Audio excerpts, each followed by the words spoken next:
ఈ ఓపెనింగ్లకి వెళ్తున్నాం కదమ్మా, అక్కడికి వెళ్ళినప్పుడు మాకు పెద్ద పెద్ద బొకేలు అవి పట్టుకొచ్చేస్తున్నారు, పెద్ద పెద్ద దండలు. ఆ దండలో బొకేలు అంటే 300 500 అవుతున్నాయి, ఉపయోగం ఉండట్లేదు. కాయగూరలు ఇచ్చారు మాకు బొకేలు మానేసి. నాకు దండ వేస్తే ఉపయోగం లేదు, నాకు కాయగూరలు ఇచ్చారు మీకు ఇస్తున్నాం మరి. సభలు సమావేశాల్లో పాల్గొనడానికి వెళ్లినప్పుడు, శంకుస్థాపనలకు ప్రారంభోత్సవాలకు హాజరైనప్పుడు జల వనరుల శాఖ మంత్రి నిమ్మల రామానాయుడు నాయకులు కార్యకర్తల దగ్గర నుంచి కూరగాయలు తీసుకుంటున్నారు. వాస్తవంగా అయితే వారంతా పూల బొకేలు దండలు తీసుకొచ్చేవారు. వాటిని తీసుకెళ్లిన తర్వాత పక్కన పడేయాల్సి వస్తోంది.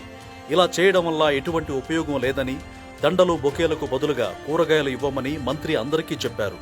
అలా నాయకులిచ్చిన కూరగాయలను అక్కడే సభలకు సమావేశాలకు వచ్చిన పేదలకు పంపిణీ చేస్తున్నారు. ఇప్పటికే తన పనితీరుతో వ్యవహార శైలితో శభాష్ అనిపించుకుంటున్న రామానాయుడు ఇప్పుడు దండలకు బదులు కూరగాయలు తీసుకుని పేదలకు పంచడాన్ని రాష్ట్ర ప్రజలు మరోసారి శభాష్ రామానాయుడు అంటున్నారు.